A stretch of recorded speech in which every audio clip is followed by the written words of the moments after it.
አርጀንቲናዊው ኮከብ ሊዮኔል ሜሲ በኬፕ ቨርዲው ጨዋታ ያሻሻላቸው ሪከርዶች በዓለም ዋንጫው 30 ጨዋታዎችን በማድረግ የመጀመሪያው ተጫዋች ሲሆን በመድረኩ ብዙ ጨዋታዎችን በማድረግ ከተቀመጠው ፖርቹጋላዊው ኮከብ ክሪስቲያኖ ሮናልዶ በአራት ይበልጣል። ኬፕ ቨርድ ላይ ያስቆጠራት የመክፈቻ ጎል በዓለም ዋንጫው ላይ 20 ጎሎችን በማስቆጠር ቀዳሚ ተጫዋችም አድርጎታል። በ2026 ዓለም ዋንጫ በተጫወተባቸው አራቱም ጨዋታዎች ኳስና መረብን ያገናኘ ሲሆን ካራቫልዶ ሮናልዶና ሃማስ ሮድሪጌስ በመቀጠል ይህን ገድል የፈጸመ ሌላኛው ተጫዋች ሆነዋል።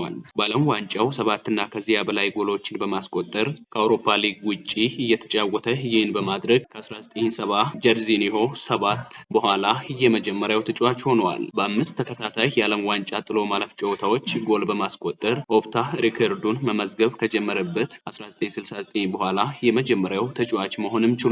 በሁለት የተለያዩ ዓለም ዋንጫዎች በ22 እና በ26 ከ7 በላይ ጎሎችን በማስቆጠር አዲስ ታሪክ ጽፏል። በዓለም ዋንጫው የጥሎ ማለፍ ጨዋታዎች በ12 ጎሎች ላይ ቀጥተኛ ተሳትፎ በማድረግ ከብራዚሉ ፔሌ እና ፈረንሳዩ ክሊያን ምባፔ 11 በመብለጥ ቀዳሚ ሰውም ሆነዋል። ሊዮኔል ሜሲ በ8 ተከታታይ ዓለም ዋንጫዎች ከ20 በላይ ጎሎችን በማስቆጠር አዲስ ታሪክ ጽፏል።